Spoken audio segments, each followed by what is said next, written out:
Bonjour. Quand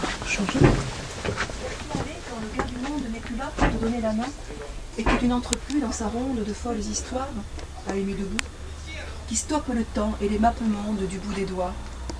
Vers qui aller quand meurent les poètes dans l'insulte des guerres, dans les rumeurs des ondes, l'oreille au chevet des grands hommes, au-dedans, au-dehors des prisons, l'histoire fait son chemin. Vers qui aller dans le geste somnambule du bord du toit, des lits à regagner pour les rivières rebelles grosses des vents contraires, des arbres qui se couchent comme de grands animaux, que faire du ciel bleu quand il revient? Vers qui aller dans la patience du travail accompli, ces choses qui avancent et qu'on ne voit pas, les finitions et les usures, et hop, l'enfant a soudain grandi. Super, j'adore la fin. Super la fin. Hop, l'enfant soudain. C'est entre parenthèses en fait dans le Ceux qui texte. projettent plutôt qu'aboutir à ceux qui les promettent. Point d'idée partisane dans mes propos, mais plutôt prendre à partie l'âne sur ses ergots pour passer du coq à l'âne de mes idéaux. J'ai fait un rêve, I had a dream, et j'ai trouvé dans la trêve un milieu de rime pour élever ton système ou l'anéantir, quel que soit ton emblème, ou l'âne est empire. Point d'indignation mais une révolution pour qu'évoluent enfin les mentalités, pour que se dévalue le cours des banalités, pour que soient entendues des causalités qui ne soient dévolues à des féodalités riches de nous voir convaincus de leur prodigalité, entretenus sur la répétition de leurs actualités, manipulant l'émotion pour ajuster leur légalité, promulguant leur motion jusqu'au Pâques prêt à tenter. Et si j'arrête, c'est que nul doute que pour les projets fantomatiques et les chimères, l'univers médiatique réserve une carrière prospère. Mais n'ont-ils qu'un avenir subventionné ou des perspectives de productivité pour de nos villes intérêts composés? J'ai fait un rêve, I had a dream, et j'ai trouvé dans la grève un millier de rimes. D'une ligne esclave sans arène épouser le sable, pour le souffler si lisse et fileur à glaive, comme mon peuple sera milice pour sabrer les fables, de qui de la justice ne cherche que le prix du bandeau, dans la communauté celui du procès, dans les valises prolonger le coup du fardeau, et de l'adversaire celui du rejet. J'ai dans la main le souffle de la nation, et dans le cœur celui de la passion, où le Saint-Harry de la démocratie creuse une faim à bouffer des urnes. À voix déçue renier le choix laissé à l'électeur d'une caricature devenu funambule aux bras trop chargés, et me préfère le réflecteur de la nature aux sanglots tachés. Quand même tes turiféraires tu les fais rire, et sans une touche fait rire quand tu t'agites en funéraire. J'ai fait un rêve, I had a dream, et j'ai trouvé dans la sève un millier de rimes, pour raviver tes chants de Yes I Can bis et clamer des profondis.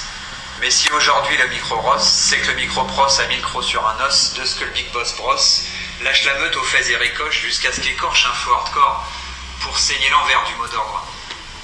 D'un slamadonf devenu vénère, une lame de fond sur un coup de nerf, balayer ses boucliers sectaires et rendre un atome citoyen ses armes de guerre. Ah bah, Simon ici, il n'aime pas beaucoup. Hein. C'est- Il y a un coin, ça capte pas. ouais.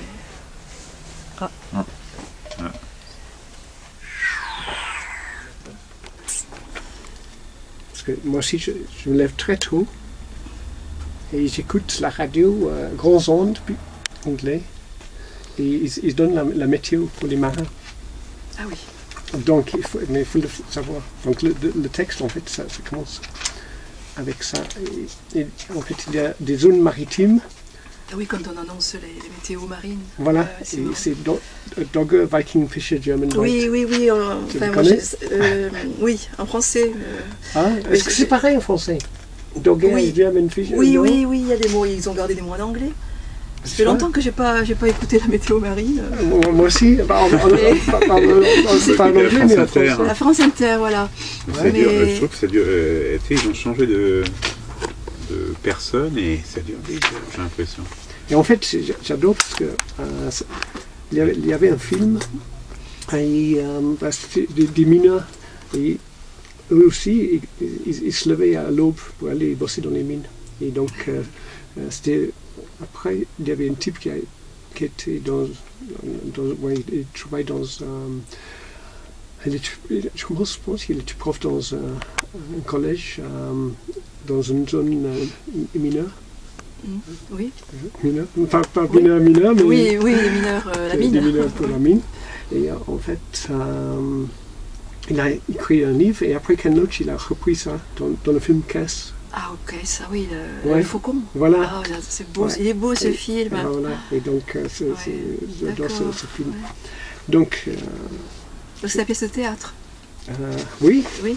en fait, ça s'appelle Au bout de la nuit, c'est toujours Au bout de la nuit, un monologue, une pièce pour radio en 2 actes. D'accord. Mais il faut que je... Ah voilà, oui, c'est ça. Donc, je lis quoi, 2 pages. Ouais. Petit extrait. Mais je vais essayer de changer de voix. Tu veux pas une autre deuxième voix? Je sais pas. Non, je sais Ouais, pas, ok. non, mais- Traduction aussi. Ok. Oui, mais je suis. C'est peut-être pas. tu- C'est pas une. tu C'est une fais voix ça- masculine peut-être. Non, peu importe, tu commences là et Voilà, là. mais par et contre, après, alors moi, là, j'ai pas du tout le texte. Hein, Répétez. J'improvise. Ouais, c'est cool. On essaie. Ouais. C'est moi? Non, c'est toi. Non, c'est- Ça serait moi. Ouais. Tu me fais un petit signe quand je redémarre. Ouais, tu commences là. Ou les mots en anglais, par contre. Et c'est pas- j'arrête là. Oui, je les évite. Et moi, je commence là. D'accord. Et j'arrête. Et après, on tourne la Prends le page. Et tu peux finir. S'il te plaît. Finir avec Tu me dis quand je reprends. une indigestion. D'accord. par exemple. Ouais. Paragraphe par paragraphe. Ouais, tu vas faire. On dit pas les didascalies? Non. Je l'ai vu à la radio, hier soir, juste avant la tombée de la nuit. Cette scène glaciale me coupait la gorge, traversait mon esprit comme une flèche, m'a percé, transpercé mon cœur, et depuis je suis mort du désespoir. Pourtant, je vis suffisamment pour raconter ce récit, de transmettre ce que j'ai vu avec mon ouïe, car ouï dire ne peut pas suffire pour décrire comment a-t-il pu souffrir. Pourtant, il faisait des sourires, pardonner ceux qui l'avaient offensé. Oui, la nuit a tombé depuis. La nuit du temps, depuis, je ne cesse pas d'y penser, d'imaginer la scène où se jouaient des moments zen.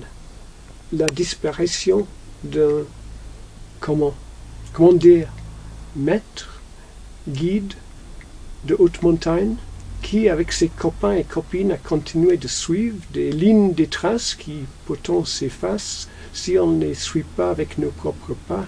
Oui, j'y étais, là, devant ma poste de radio, ma vieille radio d'avant-guerre. Je tournais des boutons, bidouillais avec l'antenne, et bam, en pleine la gueule. Je l'ai vu, comme ça, devant mes yeux. Après, ça grisaillait. Il y avait des gremlins ou je sais pas quoi, et je n'avais que la météo des marins, grand ongle, Viking, Dogger, Fischer, German Bite. Alors j'ai éteint la poste et me suis allé coucher. Mais plus tard dans la nuit, je me suis réveillé. Je ne sais pas pourquoi. J'ai dû entendre quelque chose, un bruit. Et je me suis levé et ensuite je n'arrivais plus à m'endormir. Alors j'ai allumé la poste, la vieille radio que j'ai sous le lit, plein de poussière et tout. Et bam, à côté de moi cette fois-ci, en train de marcher je ne sais pas où, ni pourquoi. Mais oui, c'était bien lui. Bouche bée j'étais, scotché, rien à dire. Mais rien, quoi. Quand tu as vu un truc comme ça en pleine nuit, alors tu crois pas tes yeux. Tu dis je rêve, tu retournes au lit. Mais j'y étais déjà. Je dormais comme une marmotte et tout d'un coup, bam, en pleine nuit. Ben, c'est peut-être à cause de mon alimentation. Faut que je le surveille. Une indigestion? Je ne sais pas. Mais maintenant, ça m'arrive souvent. Mais le pire, c'est quand je change de station. Des fois, je vois Ulysse. Bah oui, lui aussi, dans son bateau, ligoté au mât, avec ses oreilles bouchées de cire, ou dans la caverne, avec le cyclope, en train de pleurer la perte de son œil. Mais oui, je le vois, cette scène aussi, des fois, la nuit. T'imagines? T'es là, tranquille, et pam, la radio t'envoie sur d'autres ondes, tu commences à voyager dans le temps, tu vois des trucs, mais du jamais vu. Et en plus, c'est gratuit la nuit. Et toute une panoplie de films passe silencieusement. T'ajoutes des voix, voilà, tes personnages parlent, ces imposteurs qui arrivent sans tambour ni trompette pour te faire la fête dans ta tête, la nuit. Continuez, hein, moi. Ouais, c'est super. Merci. Ah, moi j'adore lire à haute voix. Alors. Moi aussi, c'est... Non, mais, ça se faisait c'est bien. une pratique, quoi, avec mes élèves. Quoi. Tu connais? L'autocar, à grands coups d'avertisseur, se frayait un passage à travers des obstacles invisibles. Dans la voiture, cependant, personne ne bougeait. Jeannine sentait soudain qu'on la regardait et se tourna vers la banquette qui prolongeait la sienne de l'autre côté du passage. Celui-là n'était pas un arabe, et elle s'étonna de ne pas l'avoir remarqué au départ. Il portait l'uniforme des unités françaises du Sahara et un képi de toile bise sur sa face tannée de chacal, longue et pointue. Il examinait de ses yeux clairs, avec une sorte de maussaderie, fixement. Elle rougit, tout d'un coup, et revint vers son mari qui regardait toujours devant lui, dans la brume et le vent. Elle s'emmitoufla dans son manteau, mais elle revoyait encore le soldat français, long et mince, si mince, avec sa varouge ajustée, qu'il paraissait bâti dans une matière sèche et friable, un mélange de sable et d'os. C'est à ce moment qu'elle vit les mains maigres et le visage brûlé des Arabes qui étaient devant elle, et qu'elle remarqua qu'ils semblaient au large, malgré leurs amples vêtements, sur les banquettes où son mari et elle tenaient à peine. Elle ramena contre elle les pans de son manteau. Pourtant, elle n'était pas si grosse, grande et pleine plutôt, charnelle et encore désirable. Elle le sentait bien sous le regard des hommes, avec son visage un peu enfantin, ses yeux frais et clairs, contrastant avec ce grand corps qu'elle savait tiède et reposant. Non, rien ne se passait comme elle l'avait cru. Quand Marcel avait voulu l'emmener avec lui dans sa tournée, elle avait protesté. Il pensait depuis longtemps à ce voyage, depuis la fin de la guerre exactement, au moment où les affaires étaient redevenues normales. Voilà.